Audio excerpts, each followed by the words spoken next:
feel like with tours and all of that, something that's not really spoken about is like the mental aspect of it. People think like it's just rehearsals and blah blah blah, but I feel like a lot of it is like mental stability. So I feel like once you level out mental, you can kind of deal with everything else afterwards. So that's why I say I feel like calming down, assessing everything, understanding, you know, like what you've got to do, living with the music so that it becomes a part of you, because that's like one of the main it's like the coal to the engine. Do you know what I mean? Like everyone's there because they want to come and hear this music, so whatever artist is performing. So like once you live with that, I feel like the major part of it is done. Everything else around it is kind of just like logistics, i.e. where you're staying, what you're eating, you know, how long you sleep for, exercise, do you know what I mean? Public interaction, the team that you're working with and how the team gets on, it all comes after, I feel. There's really important things because they don't speak about this either. They don't speak about this, and there's no training for it. Like you can go and you can learn music, but no one teaches you about like the mental side of the music industry or how to like mentally build yourself up. So that's something that I'm looking to really get into. Yeah, because I mean, in your experience, do you find like people that get into the music industry and they don't have that kind of prepared training or mental prepared background, sometimes is the reason that leads them down that dark path? So I've seen artists turn to drugs, become anorexic, turn to alcohol, not eat properly, sleeping disorders,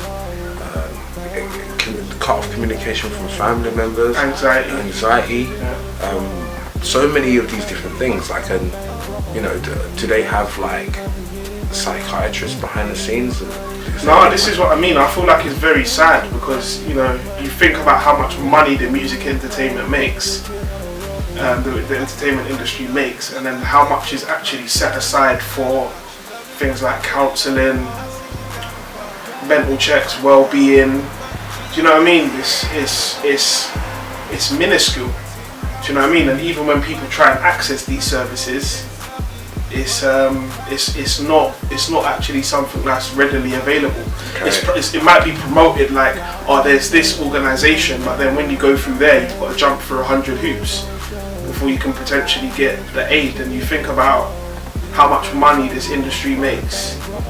Why are there not like mental health, well-being checks and all of these type of things on the tour itself? You should be able to, like, before you go and you do rehearsals or whatnot, you should be able to go and sit down with someone and say, oh, today I feel really low because da da da da da. Ain't that in the label's best interest as well, really? I mean, the thing is, yeah and no, innit? Because it's almost like they're gonna make their money regardless. So yeah, and their money really comes from the masters of the record. They don't really care about touring unless you're like a Taylor Swift. Yeah. And then maybe they might have a stake in your live show, so they might care and go, oh well, Taylor is asking for a coach or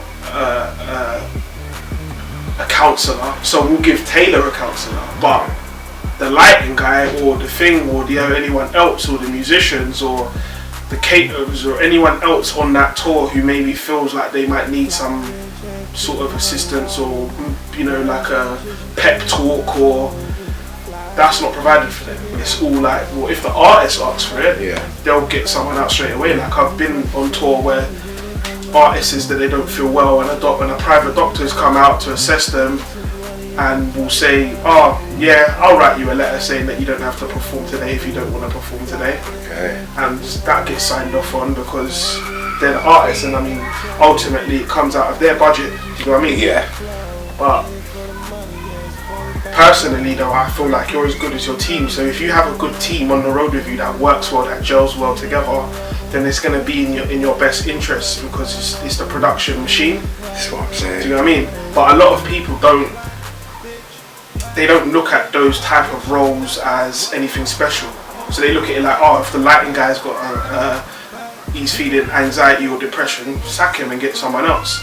Do you know what I'm saying? Yeah. Another 150 to 300 pounds, we can get someone else to do that job. Caterer, we'll just get another caterer. Yeah. Guitarist, we'll just get another guitarist. Can't get another artist. Can't get another artist or thing. They come to see Taylor, they haven't come to see everyone else. Everyone else can be interchanged. Yeah. Do you know what I mean? Yeah. So they're treated like that. There's like a pair of trainers. Do you know what I mean? You got a scuff on you, fuck it, just get a new pair of Air Force Ones. JD's round the corner, we can get 10 pairs of Air Force Ones. Do you know what I'm saying? Like, that's how they're looking at it, that they don't actually care. Do you know what I mean? So I feel sorry for a lot of people, especially the newbies that are coming into the industry that don't know that, they don't understand that. Understand the amount of prep and the hard work and the amount of downtime needed before doing these tours or doing these live shows and getting involved with these different people, and you know, like it's having negative consequences on a lot of people. But I think that's something very important, like what you said. It's almost like a lottery of disastrous things that can happen, and some of them are multiple. So you might have someone that actually suffers with everything. So they're suffering with drugs, they're suffering with alcohol, they're suffering with the sleep disorder and the eating disorder all at once. And you see them and they look like death walking, because that's literally what is happening. Do you know what I mean? Because they might not have anyone that they can relate to, or you know what I'm saying, because if the person that they're trying to communicate with isn't from an entertainment background, they might not understand. They're just looking at it like, well, you've got the best job in the world, why are you complaining? I'd love to be doing what you're doing, getting to perform for thousands of people every night. So right, for some, I wanted to be a singer when I was little. Do you know what I mean? I didn't make it though, so what have you got to complain about? Do you know what I mean? It's that type of, you're faced with that type of attitude, as if like, just suck it up. It's almost like the same thing with like, talking about mental health in the black community. Do you know what I mean? It's like, you know what I'm saying? Yeah, man, you have to suck it up, man. You have to deal with it, man. You know what I mean? That's how we've been taught. You know what I'm saying? Everything we are going through, and you know what I'm saying, you want to sit down and cry about everything. You can't cry. You have big man, you have to deal with it and deal with the thing. I'm saying, what happened to you, boy? You know what I'm saying? I think you got it bad now. How bad was it for us? All of that. So it's but then it's in a way, that's why I feel like trying to develop a team from early on. Just a team of people that look out for each other. And just creating awareness, like more videos like these, like where more people are having more discussions about their experiences with dealing with going on tours, doing live shows, and just exposing more of the young people that can facilitate that kind of information in their brain, and just giving it to them early. I think these are the perfect kind of spaces and platforms and conversations to have these things, to create that awareness for people, because I find it's the child artists I find suffer a lot with that I've seen over time. As in when they get older? Yeah, when they come in at a young age, and you know, and they're in the hustle and bustle, in the rush of doing everything, having to be here and then having to be halfway across the country in 6 hours, and just not being prepared for spending such a long time away from their original parents and things. And then when they get older, you see the results of that kind of thing. We don't have to name names, we're seeing them now. Like, they're not doing too good now. You know, so and I think Vlad is one of those places. We know Vlad TV. His platform is somewhere where you can go and see all of the horror stories. If you're thinking, oh, where's your favourite artist gone, and you haven't seen them for a while, they're probably on Vlad TV telling you about whatever's happened. Because like he even though people like kind of criticise him a lot, I feel the one thing I do like about his platform is that a lot of artists go on there and they expose their bad deals, what they've had to go through, and their journeys, and it's almost like it's an insight, because especially that 90s, early 2000s era, before social media really kicked in, a lot of people looked on it as like, they lived a perfect life, especially in the Americans, because America's like the pinnacle of entertainment. So, and it's cool. It's also that doubled with the American dream. So everyone globally would look to it as like, you get to America and you make it, you've made it in the world, as in you're set, you're living the American dream, what more could you want?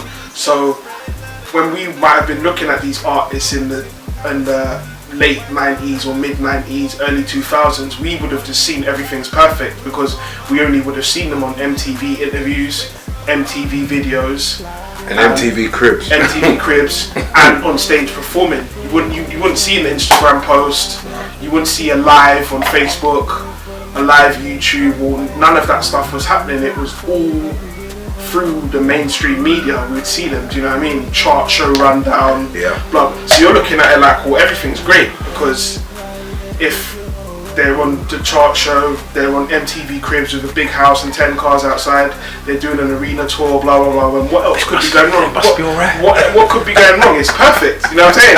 And then you fast forward and you're on Vlad TV and you're hearing, oh, the cars was leased and it got repossessed. The house wasn't theirs. They didn't keep up with the payments. That got repossessed as well.